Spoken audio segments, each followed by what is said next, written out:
Nebraska leaders are turning attention to chronic absenteeism, their goal to get more children back in the classroom. First Alert 6's Sydney Babb takes us to UTAN, where a solution is being highlighted. Now, therefore, I, Jim Pillen, Governor of the state of Nebraska, do hereby proclaim the month of October 2025 as School Awareness Month. There you go. Thank you. Lieutenant Governor Joe Kelly spoke on behalf of Governor Jim Pillen on Friday, talking to hundreds of kids in the UTAN High School gym about solutions for chronic absenteeism. The district was chosen for the proclamation because it's improved its own attendance numbers in recent years. Overall, daily average attendance has gone up and has continued to go up over the last few years. Superintendent Schwartz attributes much of their success to prioritizing relationships and extracurriculars for their students.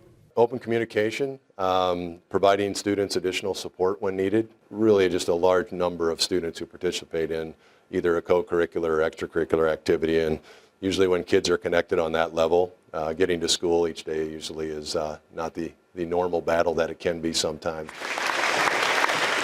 Chronic absenteeism is defined as missing 10% of the school year. That's about 15 days. The Nebraska Department of Education found that as little as 5 days can hurt a student's academics.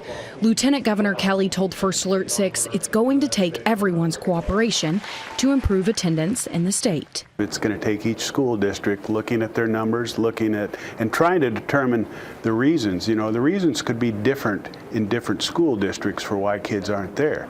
You got to look at poverty, you got to look at the parents, you got to look at how far it is to get to school, transportation, whatever those obstacles are.